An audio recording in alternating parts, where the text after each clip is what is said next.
Welcome to the Speak Like a Leader podcast with John Bates.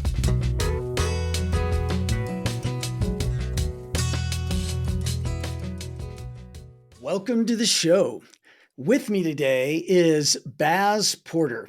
And Baz is not just an executive consultant. He's the catalyst that top-tier CEOs, entrepreneurs, and business leaders rely on to unlock their next level.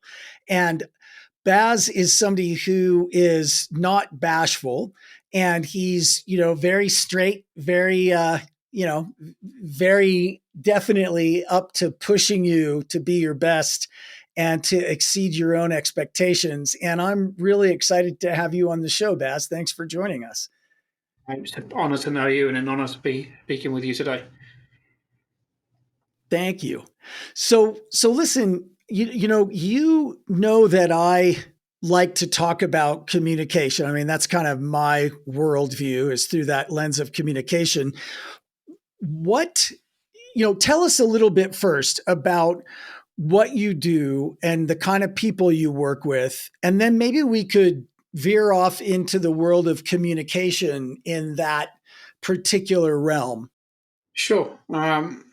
Basically, what I do is I cut through the BS from what people are thinking, and I take a result and work backwards from that specific result, creating blueprints and individual blueprints through a system that I designed called R.A.M.S.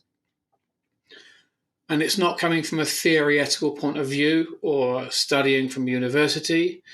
It's coming from somebody who's actually been somewhat in the trenches and has fallen fast, learnt quickly, got up, brushed itself off, and kept going. I find today there's a lot of people coming from theory or some other blueprint or a network, or something else they've learnt somewhere else. And that's okay with certain circumstances. But from what I've seen in the industry in the last few years, the best consultants, the best coaches in the world are the people who've actually done it. They've got the battle scars, they've got the knowledge, and they've learned that resilience isn't built overnight, and have the courage to keep going forward no matter what's being presented with them. The people I work with are C-suite executives.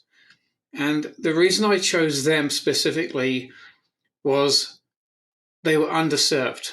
A lot of these people were looking for actionable solutions to elevate their company and the businesses and their team, but the solutions they were coming up with weren't necessarily working, and they were generic. So I took a deep dive within that culture, and I realized that a lot of these people were facing common scenarios like imposter syndrome, and they weren't able to speak up. They weren't allowing themselves to step into who they potentially could be because of all these limiting belief systems, confidence, and then you had the teams that they were trying to serve. They didn't have the respect because they didn't have the confidence and also leadership direction. So I took a deep dive within the industries and went, well, how would I fit in with my experience from leadership, addiction, and back out from homelessness into real life actionable steps, coming from a place of knowing and inner standing, not just an understanding, and going, this is how you do it. That's where you're going. Let's get you there. But also going into the tunnel with people, not waiting for them at the end of it, going, come and get me, but actually carrying them when they needed it. Yeah. And that's basically what I do, because there's people who go, oh, I'm a coach. Great, you're a coach, but they're not equipped to go into the tunnel in high-stakes situations and go, this is the problem. Yeah. This is the block. This is the potentialities. Now let's create a map to go from here to there. And it needs to be quick sometimes, as you know, John, in some of these situations. Communication is key to to nurturing that result, but so everybody else is on board. It's not just a one-sided thing. Yeah. Leaders, I found this out the hard way during my military career. Leadership isn't about leading. It's about learning to listen and effective communication, and also elevating the people who are in front of you, not so they're above you, but they see you as an equal, but as that light ahead going, this is the way to Yeah. come. Yeah. And I think that's misguided in a lot of these situations in all companies, not just in the elite companies, the Fortune 500, 100, 5,000, whatever you are, but even in the small businesses, they don't have this Yeah. concept. Well, what you made me think about it, a number of things, but one of the things that comes up first for me as you're talking is something that I have to admit still kind of surprises me, which is that when I talk to a lot of these top level leaders at these Fortune 50, Fortune 100 companies about leadership communications and public speaking and presenting, a lot of them tell me, John, like I've never really been trained in this, Mm-hmm. and it's kind of the same thing with leadership. Like, where do you get that training, And yes, there's some of it out there, but there's not nearly enough. And it made me think about when I learned how to surf, like I was pretty late to surfing. I started surfing when I was like 27. And I remember going out time after time after time by myself, trying to figure surfing out, dude. And I couldn't, I just couldn't. And then finally, I made a friend who surfed, and he took me surfing and gave me some pointers and pointed out some stuff to me and explained what was going on and how to think about it.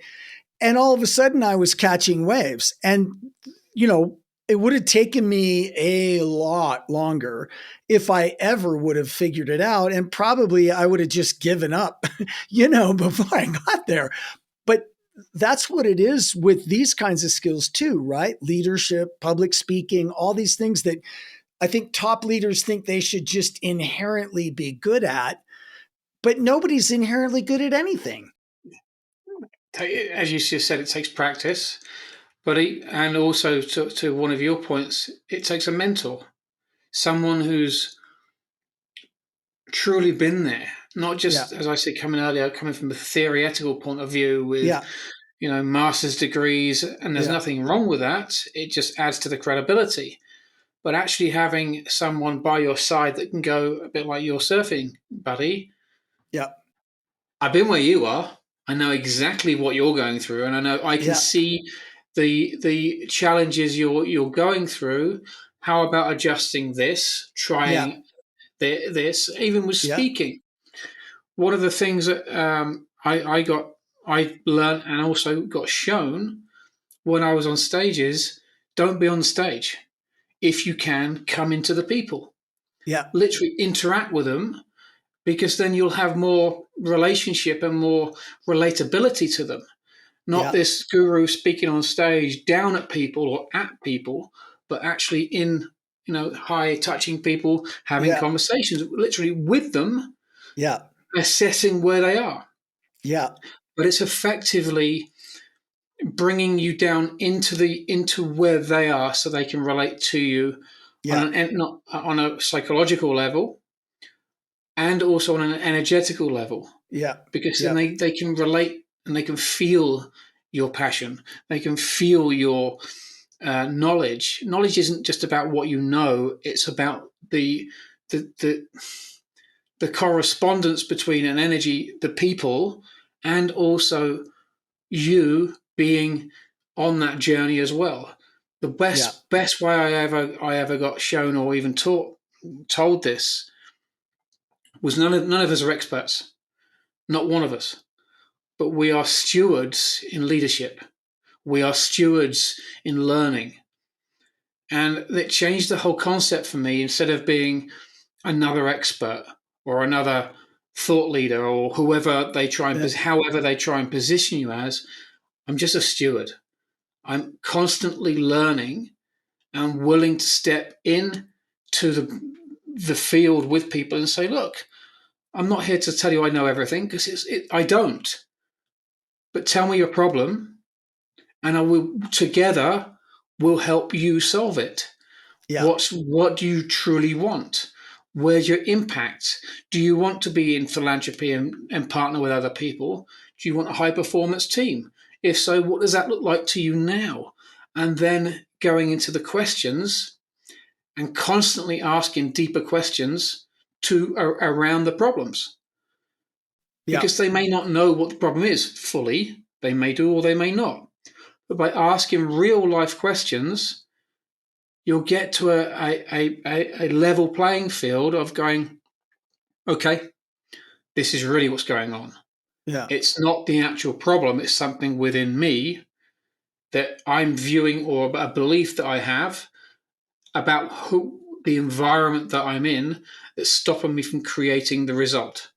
Yeah. And that's often the case. Yeah. Speaking, anything like speaking or productivity, leadership, organization can be taught, but you can't teach how to undo a subconscious block or a belief unless you first of all know the steps to undo that, and firstly know what the belief is you've got to rewire.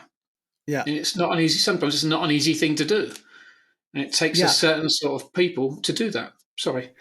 No, no. I mean, I just think that what you're saying is another thing that I think for me initially was maybe a little bit surprising is that there is so much to successful leadership and successful public speaking and, all the different avenues that one can be successful.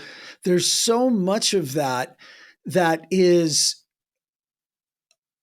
blocked by these subconscious things, and there's so much power in getting to know oneself and to getting to really analyze what's going on, and having somebody outside, like it's hard to see the picture when you're in the frame, and having somebody outside the picture going through these things with you. Like, what is that subconscious block? What is that thing that's going on?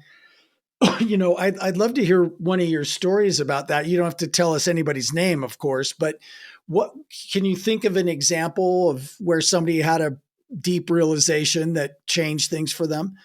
See, actually, but very recently, this person, she's a she, had a very successful business. I mean, we're talking 8 figures. Uh-huh. Over a long period of time, she was an executive coach, actually.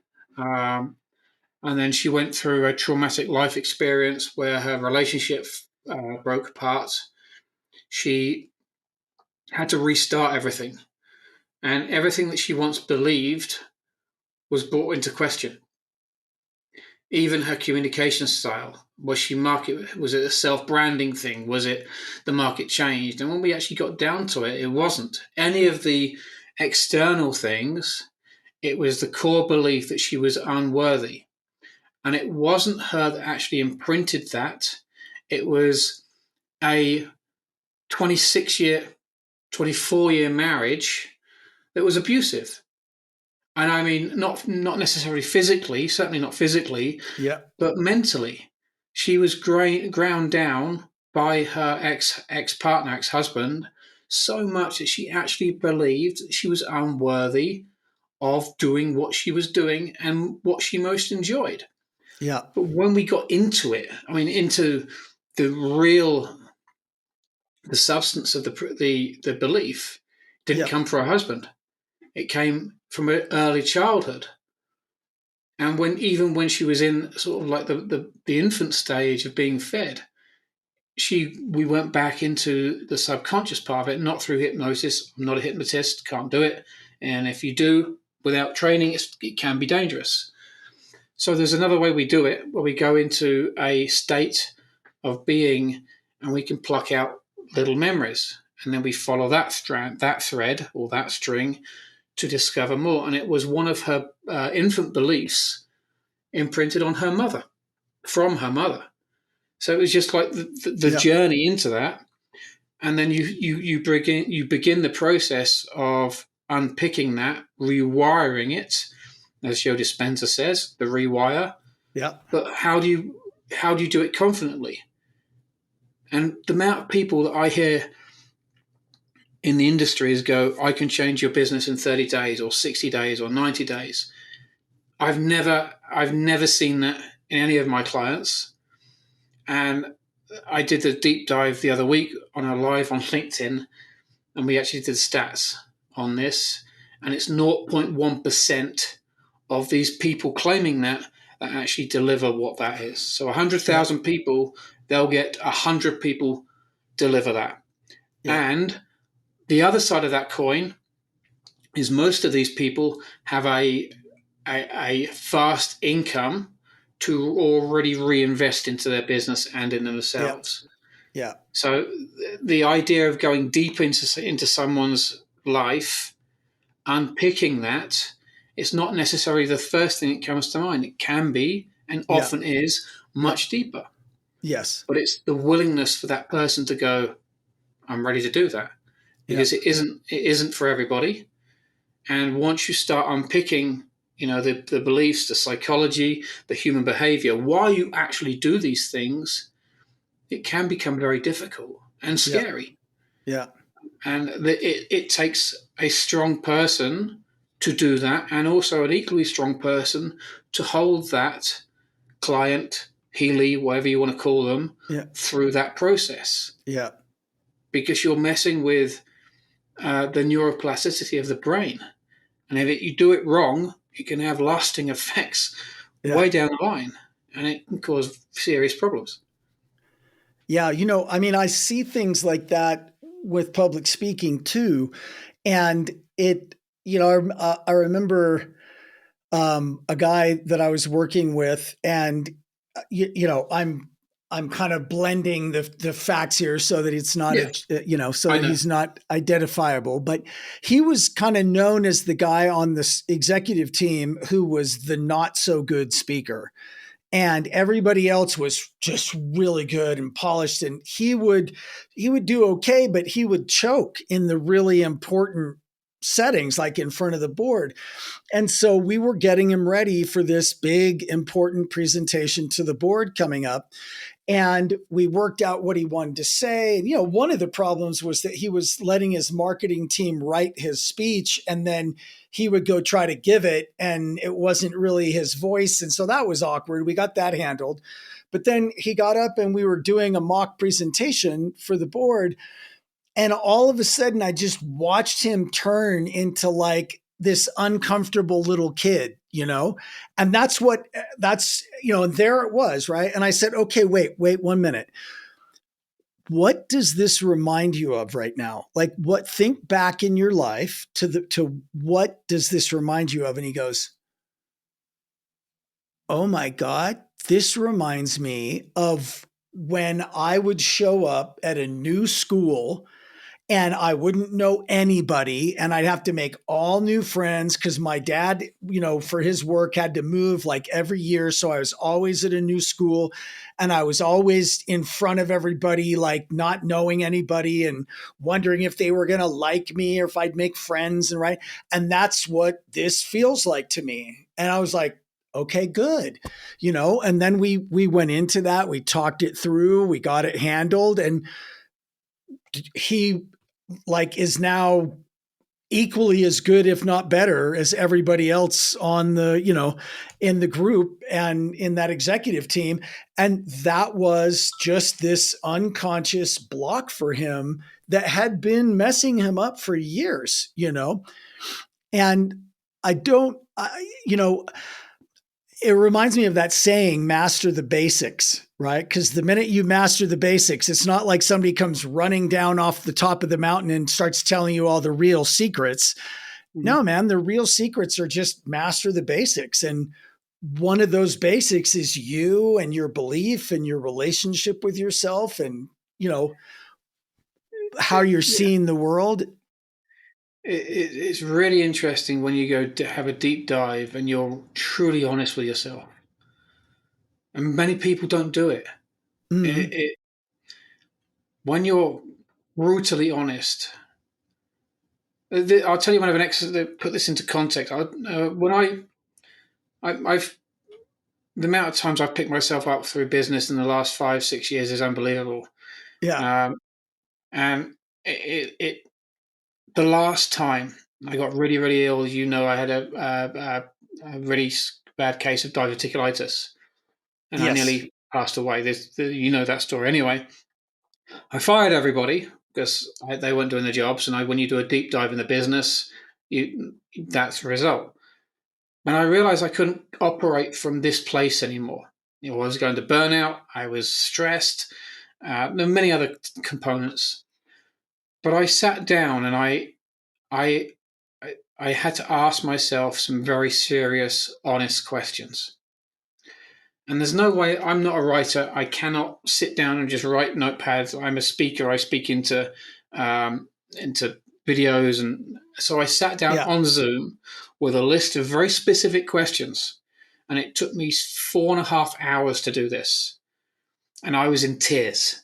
I was bursting. I was bored. I was an emotional wreck. Yeah. But these questions were specifically designed to trigger emotions within me, to get me wrench out the truth, and to build something that's substantial around what I want to do as a vision. Yeah. And it put the R.A.M.S systems to test, literally to test. Yeah. So I took a result and I went, right, well, that's what I want. Give me the questions to get to that result. And I want them emotional, I want them psychological, and I want to go to pain, to aspiration, to fears and wants. Yeah. And it was hell. I literally went through a journey of hell in that interview when I Yeah. was asking myself these questions. But Yeah. what it did was give me complete clarity on a direction, a vision, and also all of the subconscious beliefs that I was going through. And I took the transcript, ChatGPT'd it, and I said, give me a summary of my issues, challenges, wants, and how to get there. Yeah. And that's what it did.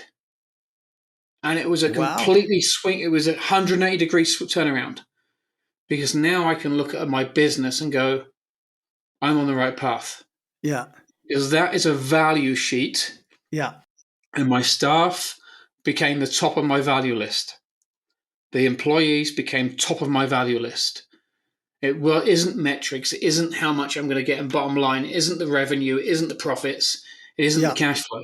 It was how can I reinvest into the company to build a substantial, sustainable model that I can then pay forward as an example to other people.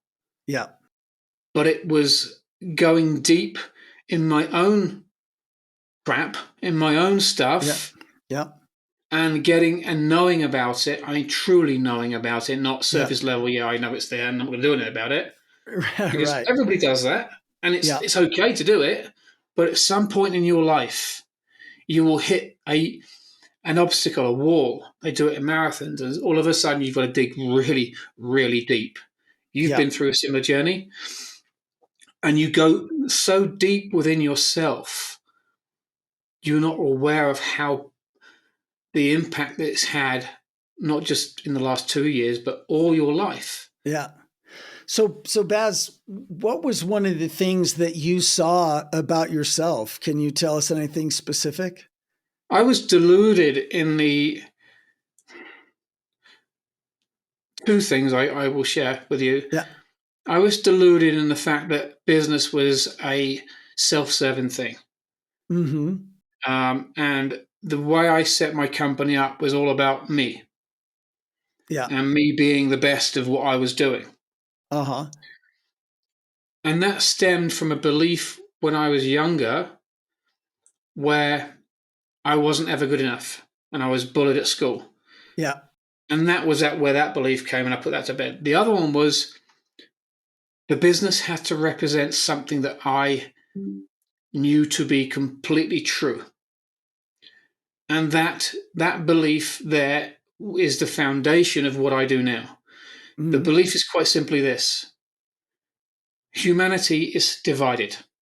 People are divided all over the place. But what if there was a pathway to come back to a unity state? Instead of being a B2B business or a B2C, C2B, whatever you call it, how about a H to H, a heart to heart, or a human to human business? And that was what I missed and why I was keep tripping up with all of the things and all the challenges that I've been through in the last 5, 6 years. Bear in Mm-hmm. mind, 5 years ago, I came in this country with a rucksack and $7. I didn't have anything, only a Yeah. dream. Yeah. And my partner and I built something together, and it was an amazing journey. Yeah. Now it's the next stage of the journey. Yeah. And all of it is about learning, but having an understanding of who we are and how we can help build someone else's legacies to a vision where they feel they have the impact. And I'm not just Yeah. saying give the impact, but actually feel it. Yes. That's Yeah. what I'm creating in the process of creating now. Yeah. It came from a knowledge and having a deep dive within myself and being brutally honest with where I was, what I wanted, but also what I can truly deliver Yeah. without question. Yeah. And that's where that was birthed. And the low moments always create the rise from the phoenix, the rise from the ashes. All of Yeah. it is about going deep within yourself to have a deeper understanding of what your true potential is. And that isn't Yeah. just a word that's being used now. Your true potential is that inspiration within you. Yeah. That's fabulous. I love it. I mean, and I think that's, that is where it lies, right? And that's the hard work of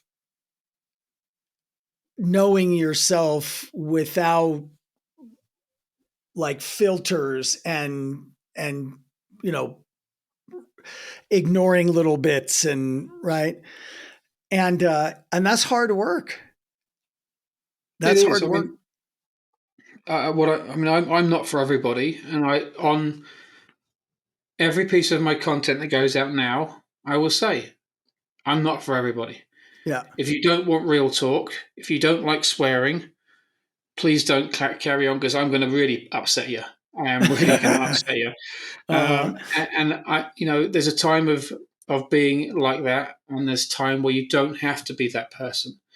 But I find people conform, societies conform, and people conform to what other people think about them, Uh-huh. and we aren't able, for many reasons, or aren't willing to step into. I don't care what you think. I'm Yeah. done caring what you believe about me because you don't know who I am. You don't know, Yeah. you haven't walked my journey. You don't know anything about me to even be able to make an informed decision. Yeah. And the ones that do will either like you or they don't. Yeah. It's not my job or anybody else's job to persuade them to like something about anybody else. They're either going to do or they're not. Yeah. It's that simple. The moment you stop caring about what other people think and it truly do that, not just say it, it's so freeing and liberating. Yeah. And your clients and the people around you feel it. Yes. And then you become a magnet for that level of people and higher, Yeah. as you Yeah. found out. Yeah. Um, but we conform to what people believe about us and we believe it's true. It's not. Yeah. There are things called facts and truth. Truth is a belief. Beliefs are beliefs can be modified, elevated, and restructured. A fact is not. A fact is just that. Yeah. And it can't be tampered with. It is black and white. There's no gray area. You stay in the factual. I'm this. This is what I do. And then you take that into a business or to other people on stages or whatever Mm-hmm. dynamic or whatever role you're helping other people in. Yeah. You become an unstoppable force. Yeah. And you can stand on stage or on a platform or on a podcast or even in an article and say, this is what I do, this is what I believe from my own experiences. Like it or not, there's the information. You do what you want with it. Yeah. And it's a completely different level of freedom. I mean, and that kind of freed up authenticity is something that people genuinely love to be around. And not everybody's going to want to love to be around your version or my version, but the people that we're going to make a difference for will, right? And that's who matters. And that, that letting go of caring. And, I will say, I did a course several years ago called Authentic Leader. And I did some research into what the schools were saying about authentic leadership, like the, grad schools and the people who are researching it. And this was, like I said, a number of years ago, but I was tremendously disappointed at how they were defining authenticity, because as I read what they were saying, the impression I got of what they were saying about authenticity was like just blurting out whatever's on your mind in the moment, like a 3-year-old.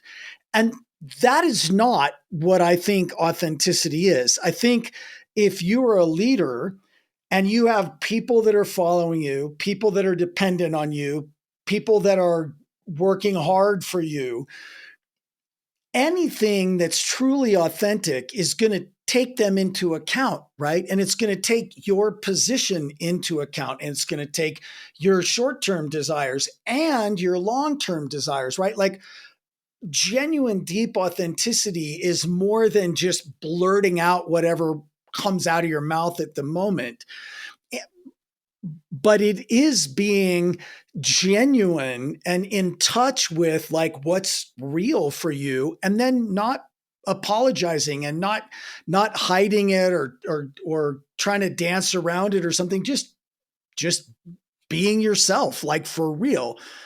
But you can still be mature and you can still be thoughtful, 100%. One of the best examples that I know of this is Gary Vaynerchuk, Gary V. Mm-hmm. And he's very unapologetic all the Yeah. time, but he does it with such compassion, Yeah. and he's completely grateful of where he is, Yeah. and he changes it into story form a lot, and I find that helps, especially with speakers, people appearing on podcasts, or even if you're an aspiring author. Yeah. These things are age-old, timeless tools. If you can change something into a story, Yeah. but be authentic, speak your mind, but with a construct of making them the hero. Yeah. Um, Yeah. Don Miller does this with what he does in Story Brand, Yes, he where he does great takes work. he does some phenomenal work, but he makes the person the hero, Yes. and Yeah. that is a talent that a lot of successful companies and also thought leadership in the industry, people, you see behind me I'm a co-author in a book, Cracking the Rich Code, Uh-huh. so like Tony Robbins. Um, it's an international bestseller, but it's a collaborative effort from 12 other authors, 11 to 12 other authors, with our unique journeys. It's not one size fits all. Tony Robbins is another example. Gary V. Yeah. You've Yeah. got um, Jim Britt. He's another one Yeah. who's had Yeah. a journey. Look him Yes. up. All Yeah. of these people who've had true impact. Now, you like them or you hate them, entirely up to you. Yeah. That's your personal opinion. I'm not here to say you need to do this, you need to do that. It's just the information. But if you can wrap your story, you can wrap your jazz around what it is that you're communicating Yeah. unapologetically, Yeah. then put it out there in a very congruent way, So it's deliverable. People can understand it, not look at Yeah. you and go, "What the hell was he just on about?" Yeah. You know, I'm not political, but you look at the political landscapes at the moment. These politicians don't know how to speak to people. They don't know how to communicate effectively. And there's a one I keep coming across it. The word salad. I'm not going to Yeah. mention their name, but we all know who we're speaking about. Yeah. Yeah. I'm not political. I can't vote. I don't care because I think they're all after the same thing.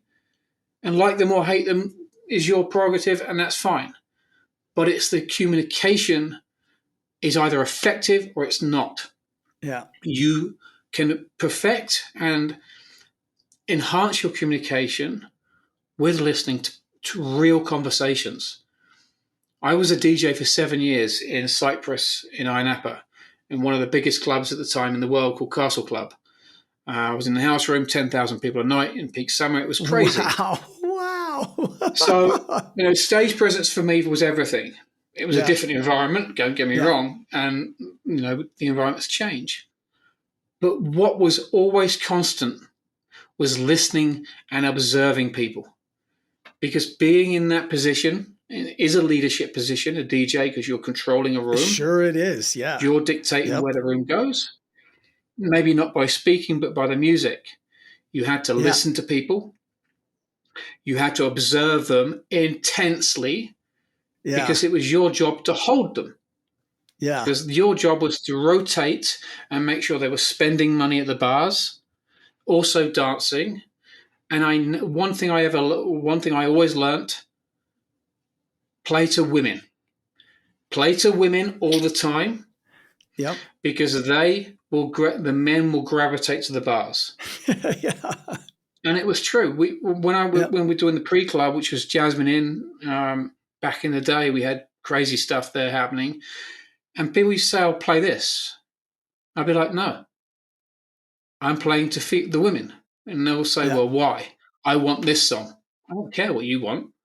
I'm Yep. playing to the women because they are going to dictate what I'm going to play because it makes you stay here." Yeah. Because they drive the whole interaction. And there were, bar dancers, strip shows. It was just a day. It's Oh, all yeah. changed now because of political correctness in the world. And you're Yeah. not allowed to do any of that shit. Yeah. But Yeah. It all, was all, wild all of it times. is about listening to people and understanding what they want, but at a much deeper level. Yeah. And I won't tell you on here because I won't, because there's too much to go into, of the conversations I used to hear women have. I mean, really deep conversations. Yeah. Yeah. And it's just like, wow, you think men are bad? Holy no. Men are golden children compared to a lot of women out there because they have deep, dark desires. You understand them. You understand the whole concept of how to build up audiences, build up the trust, build into or speak into their deepest, darkest desires. And it's a game changer when you do that. Yeah. But it's all done in authenticity. You don't have to Yes. name people, you don't have to shame them. You can scenario these stories, as you know, John, in many Mm. different ways. Yeah. And you use metaphors, you use scenarios, Yeah. skits, we often call them, Yeah. to understand a much deeper level of what people truly want.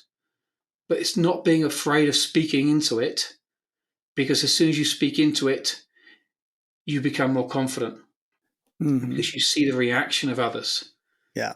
and you feel the delivery of the knowledge. Take it or leave it. That's up to you. Yeah. But this is my experience from what I heard or what I saw or an environment that I was in.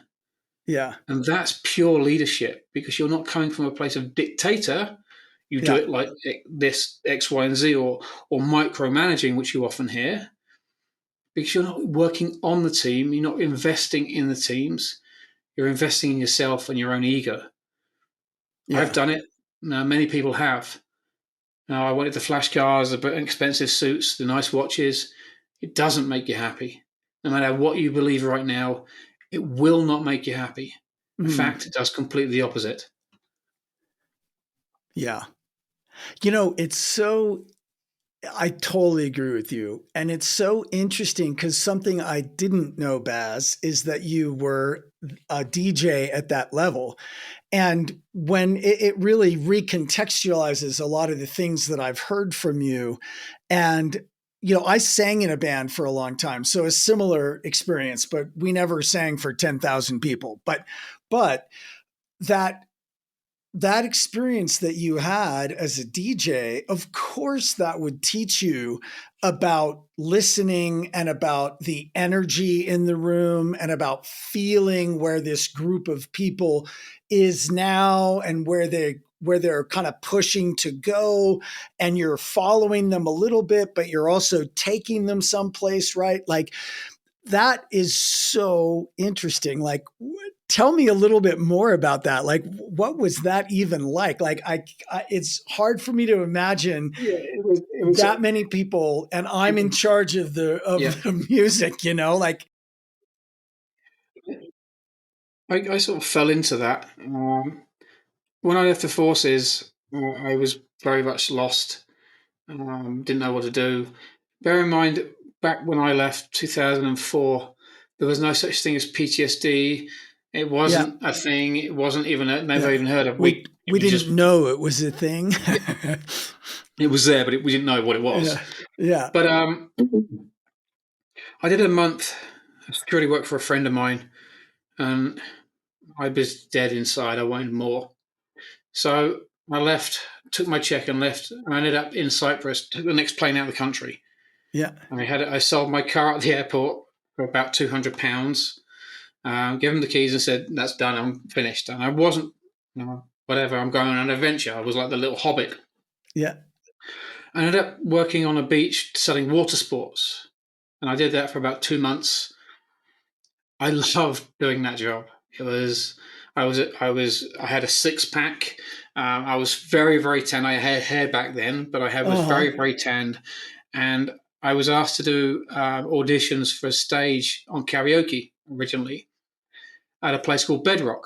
And it was peak summer 2004. You couldn't move in Ayia Napa. It was literally like that. You were penguins trying to get to the bar. To get a drink, it would take you 45 minutes. It was that oof, busy. Completely insane. This is the heyday, 2001 to 2005. Completely insane. And yeah, that winter, I didn't want to leave, so I did the summer of sort of selling water sports, presenting karaoke on stage. I won't go into that story because it's a family audience, or there's probably other people, but it was, you can imagine anyway. In the winter, I was asked if I would be a DJ for a bar called Jasmine. I didn't know how to play music. I had no clue. So a guy called Mario, who was a very, very good what they call a party DJ, and he knew about beats, RPMs, how to mix it, how to predict audiences, read them, and he took me under his wing and helped me. He taught me, and then I was doing that all winter. Doesn't take me long to pick these things up, so I was doing that every night, practicing every night throughout the whole winter into the spring. And then I got asked by somebody to do a audition set in the party room of Castle Club, which I did. And I did that for a month. And it was busy, or getting busier. And they had a disagreement with one of the house DJs that opened up a position. Now, I love house music. I love trance. I love techno, because that was me back in the day. And they asked me to fill in uh huh, for originally just for one night. And I was like, sure. yeah, yeah, I'd never had an experience like this. My whole body was goose. It still gets it now. Goose pimples. yeah, I was shaking with nerves. I was like, am I going to mess this up? Am I going to? Yeah. The electrified atmosphere in that room at 3:30 in the morning, and you could literally, if you put a spark to it, it would explode. yeah. And Wow. I got that drug. And I was doing a lot of drugs back then, but I got that Mm, drug, and it was an addiction of I need more. yeah. Um, And I spoke to Foxes, who was the owner, stroke overseer of everything. I went afterwards, I've got to do this. Give me a trial for a month and see what happens. So he did. He was umming and ahhing, going, oh, pay and all the rest of it. And I Yeah. went, pay, I want to do it. Pay me a trial rate until I prove to you that I can sustain this. Yeah. And that's what I did. And it was absolutely insane. I was doing crowd surfing stuff. Marshall, who was the host, the MC, I call them hosts, was very complimentary. He was a black guy from Wales. His name is Christopher Marshall. Still works out there now, I believe. And the whole thing went nuts. And I remember being in July, August, and I looked up and I was just like, wow, this is insane. And I started not to see people, but I started to see light. And I saw then what energy actually was. And I'm not sort of talking about light from the lights or the lasers. Yeah. I saw people light up. Yeah. And I was like, whoa, this is nuts. And the energy, the happiness, and yes, there was substances and drink. Welcome to the back in day and the age, and all that was acceptable. Yeah. But I realized something. People craved one thing. People craved their own enlightenment and their own self of worth. And I was providing that as a source through music. Yeah. And it became an obsession for me for nearly 10 years. Yeah. Nearly 10 years, 9 years, 9 years. But it was, and I DJing on and off, after that when I came back to when I went back to the UK. But all of it was about the delivering happiness to others. Yeah. And then I was doing the booze cruises in the daytime. That was a different story. Uh-huh. That's nuts. And the Jasmine went on for ages, became family, but it never stopped. That buzz, that excitement, going in front of these people, and it wasn't the status of being a DJ. Yeah. That became obsolete. The joy came from me when I got on stage and I got into that mode, and I had 4 or 5 decks in front of me. Chris was, or whoever was hosting, was next to him, and I met some amazing speakers, amazing DJs in that time. Lisa Lashes came, Paul Van Dyke, just to name a couple. Yeah. Didn't meet Tiesto, although he came, but I didn't meet him. I didn't have an interaction. I'd love to have a conversation with him, but at that level, the opportunities are amazing. Yeah. But the problem being, I have a very addictive personality. So I was doing too much drugs, too much drink, and it just went downhill, and I lost the spark. Yeah. But in that element of being in front of these people, providing a space where they could be themselves was so freeing. Yeah. And people think about energy and all the rest of it. Energy is all around us. And if you can tap into that within yourself and bring the light forward to make someone feel a part of something much bigger, there's nothing can replace that. Yeah. And it was a privilege to be there, and a privilege to have a memory like this. Yeah. But I could never replace that memory of seeing what I was seeing in front of me. Yeah. And the tingling feeling of elevation in that environment. And you don't even see the people because there's all lights all over the place. Yeah. If you've ever been over on a big stage, I'm sure you have, John. You look up and you think, I can't see anybody. Yeah. Nothing's there. Yeah. So the self-consciousness goes out of it because you think you're on your own because you can't see anybody. It kind of feels like that. Yeah. And then all you hear is the crowd. And there was one particular set, and it was I was playing a Sandstorm remix. We all know the theme Sandstorm from the 2000s, and it was a remix. And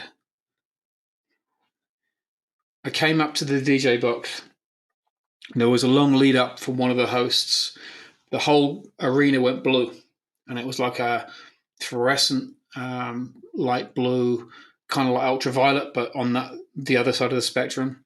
There was a load of smoke came in, and then the drop came, and it went and the silence, and then the drop, and the whole place went absolutely nuts, Uh-huh. and you could feel the vibration change. Yeah.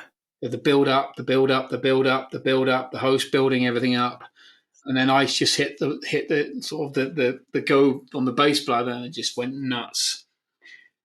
And it was 3 hours of complete madness, and we stayed at that level, and it was the most exhilarating experience I've ever had. Now I've done parachute jumps, I've done many things, but that still to this day is at the core of what I love to do. It's an I mean, incredible journey. and it sounds absolutely just crazy cool. And it seems to me like maybe what you're doing now is just kind of the next level of that for you, Yeah, right? I'm not. Yeah, I love doing what I do now purely because I can take a lot of these experiences and pass them forward or pay them forward in different environments Yeah. and teach from a place of you don't have to be scared. Yeah. I remember being a scared little boy, Yeah. and I know what that feels like. But I Yeah. also know a pathway to going. I'm actually stood in my empowered self, not egoically, not look at me, I look what I'm doing, but look at what's possible. Yeah. And if I can do it, so can you. Yeah. And the only question remaining is, are you willing to go that extra step Yeah. to really explore what you're truly capable of doing, but from a place of this is how, and going from step by step, not we're Yeah. just going to throw you into the lions and see how you do because Yeah. that always works. Yeah. Um, but having the ability and the privilege to help, not just help but support on that way as an equal to a lot of people. I don't Yeah. go in there elevated of I look Yeah. at me and I can do all this. I go in there approachable, and I Yeah. want people to be saying to me, if I'm training them or coaching with them or consulting, please call me. I don't care what time of day it is. If you have a problem, pick up the goddamn phone and talk to me. Yeah. Because as soon as you do that, and if it is an issue that you're really struggling with, we can work through it so there is no issue. Yeah. But it's about being approachable as well. Yeah.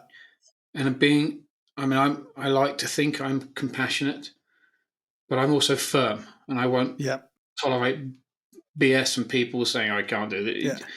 Yeah. Don't come to me and say I can't do it because I'm just going to go slap slap. No, you can do it, and Yeah. this is how you do it. Don't Yeah. worry, I don't actually assault anybody. So before Yeah. anybody gets lawsuits and saying, It's "Oh no," metaphorically. yeah, metaphorically smack them in the ass, and then here we go. But it's being approachable as well, and I find that it gives people and the a lot of my clients the confidence to approach me and say, Yeah. "I'm really, really struggling today. Yeah. Okay, let's have a chat." Yeah. But equally, you've had the confidence to reach out, Yeah. and that needs commending. And also, you need to praise yourself for that, for having the confidence to pick up the phone or send me a message, Yeah. whatever it is. Because a Yeah. lot of people won't. They'll just suffer in silence, as Yeah. the old saying goes, and say nothing. Which doesn't help anything. I'm not a mind reader. Yeah. I can't, if you Yeah. don't tell me something, I can't help you. Yeah. But Well, once you so speak it, sorry, sorry. Y- no, once you speak it, it becomes out in the open where we can deal with it at a much greater level. So it helps you and as an empowerment thing, not a disempowerment, Yeah. because I don't judge people. And I don't, I'm the last person in the Yeah. world to judge anybody, but people do. And Yeah. they judge it because of their own beliefs and experiences. Yeah. don't judge anybody because you don't know what people are truly going through. No. I mean, yeah, I find when I'm judging someone, it's always because I'm insecure about something about that, like that's where my judgment comes from. It's not a place of empowerment or strong belief in myself that causes me to be judgy, But that's a brave thing to even admit there, John. People aren't willing to admit that because they think they're going to be judged by someone else, and it's usually an internal battle, as you just said, with something that they haven't reconciled. Yeah. Well, so I noticed that we're close to time, and I don't want to keep you longer than I said, but this has been a really fun ride, and I think we've gone a lot of cool places, and we've kind of ended up back at sort of where we started, which I think is that willingness to be honest with ourselves and to go inside and to make ourselves better so that we can make a difference in the world. And I wonder if there's anything else that you wanted to talk about quick before we go, or if there's anything else I should ask you that I didn't, or anything like that. No, I think that the willingness to have a look at a deeper level of yourself and ask yourself really the uncomfortable questions. It may be uncomfortable to begin with, but long term, it is truly liberating because there's no stone left unturned within you. Yeah. And then you're not in competition with somebody else. You're in competition with the better version of yourself the day after the next. Yeah. And it becomes back into the authenticity of who you truly are. Yeah. But for those people who are listening now thinking, what the hell is this, Baz? You're a night, you've lost the plot. Ask yourself this question. What if? What if this was possible? What if you are possible? And everything you've been taught or learnt is all lies? What if the dream became reality? It's what if is a huge question if you keep going deeper with it. Yeah. And you're willing to take yourself there without judgment. Yeah. And I hope that's of use for people listening to this now. I think that's great. So Baz, thank you very much for joining us. And people can find you at bazporter.com, right? B-A-Z. Yeah. BAZPORTER.com. Yes. And you're on LinkedIn, I would suppose, as well. I am. Just Baz Porter yes, on LinkedIn. Of course, that's how we know each other, sort of. Yeah. So I'll make sure I put those things in the show notes. Thank you. And I just really, really appreciate you taking us on the ride. And it's great to hang out with a famous DJ that I didn't even know I knew. Oh, I'm not famous. I just you are in my mind. Maybe. Yeah, infamous, but not famous. I just enjoy. I mean, I love talking to you, John. I think what you do is so impactful, and it's a pleasure to know you and have these conversations. It's really it's great to have people like you in the world. I think we bolster each other and lift each other up and keep each other going, and I appreciate it. Yeah. No, the privilege is mine, truly, and thank you for doing what you do and having the time to speak with me and host me today. It's truly an honor. Thank you for joining us.